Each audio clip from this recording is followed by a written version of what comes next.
that is sponsored by Lowe's Home Improvement Warehouse. And we start things off by talking about a super typhoon, Super Typhoon Winnie. Now yesterday at one point, this typhoon was packing winds of 160 miles an hour. It occasionally had some wind gusts up to 195 miles an hour. Now it's still very powerful, although the sustained winds have dropped down somewhat, down to 155 miles an hour. Right now it's swirling across the West Pacific. Right here, a chain of islands called the Marianas Islands. So it's just to the west of those islands. And it continues to more or less pull off towards the west-northwest, and we're anticipating that same movement to be taking place for the next couple of days or so.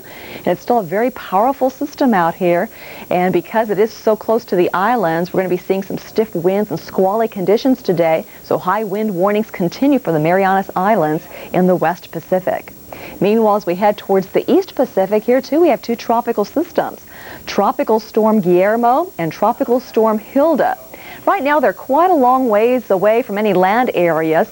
Right here is the Hawaiian Islands, and over here is the Baja California area and the Mexican coastline.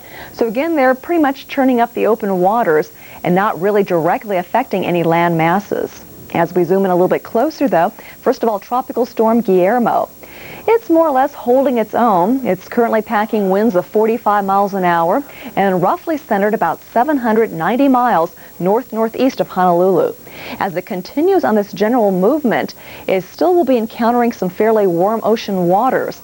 So we anticipate Guillermo to be more or less maintaining tropical storm status for the next couple of days or so. But again,